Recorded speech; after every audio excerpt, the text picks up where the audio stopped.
चमकदार इमारत कितनी मजबूत, झोपड़ी से कमजोर निकली करोड़ों की इमारत। छल भरी इमारत ने ले ली एक की जान। हमेशा शहरों में बड़ी बड़ी चमकदार इमारतों को देखकर एक आम इंसान सोचता है, कितनी खूबसूरत इमारत है। करोड़ों की लागत से बनी इमारत को वो सबसे ज्यादा मजबूत समझता है। वो सोचता है कि काश उसकी झोपड़ी और घर भी उतने ही मजबूत हो।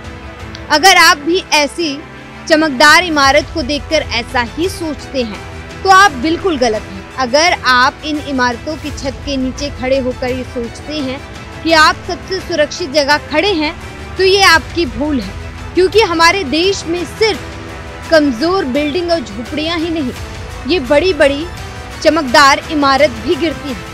ऐसा ही कुछ आज सुबह हुआ। दिल्ली के इंदिरा गांधी अंतर्राष्ट्रीय एयरपोर्ट, जो देखने में तो आपकी आंखों को भी चकाचौंध से भर दे, लेकिन ये इमारत भी छल कर गई और टर्मिनल 1 के छत का एक हिस्सा भारी बारिश की वजह से गिर गया।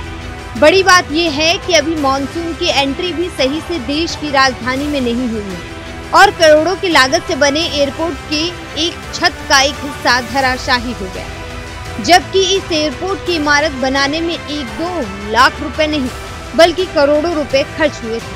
आपको बता दें कि 10 मार्च को पीएम मोदी ने देश भर में 15 एयरपोर्ट परियोजनाओं का उद्घाटन और शिलान्यास किया था, जिसकी लागत करीब 9,800 करोड़ रुपए है। इन परियोजनाओं में दिल्ली में इंदिरा गांधी अंतर्राष्ट्रीय हवाई अड्डे के विस्तारित टर्मिनल 1 का उद्घाटन भी शामिल है, जो 28 जून को गिर गया, जिसमें एक की जान चली गई।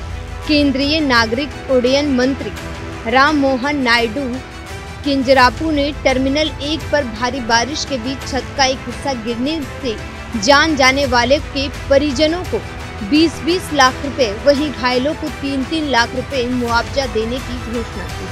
आपको बता दें कि आईजीआई एयरपोर्ट के टर्मिनल 1 के छत का जब हिस्सा गिरा, उस समय पिलर के नीचे कई गाड़ियां खड़ी थी। इस हादसे में एक की मौत हो गई है, वहीं 6 लोग घायल बताए जा रहे हैं।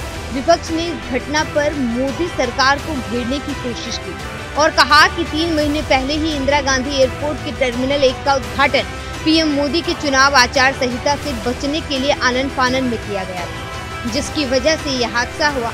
वहीं राम मोहन नायडू ने कहा, मैं स्पष्ट करना चाहता हूं कि प्रधानमंत्री नरेंद्र मोदी ने जिसका उद्घाटन किया था वो इमारत दूसरी तरफ है। जो स्ट्रक्चर कैनोपी गिरा है वो 2009 का कंस्ट्रक्शन है, यह एक पुराना स्ट्रक्चर था। ऐसे में मंत्री राम मोहन नायडू के दावों के अनुसार इस इमारत का निर्माण यूपीए सरकार में हुआ था, जो गिरा है। लेकिन फिर सवाल यही है कि ऐसे जब करोड़ों की लागत से बनी इमारत भी बारिश नहीं झेल पाएगी तो आम लोगों की छोटे और कम लागत के बने घरों का क्या होगा।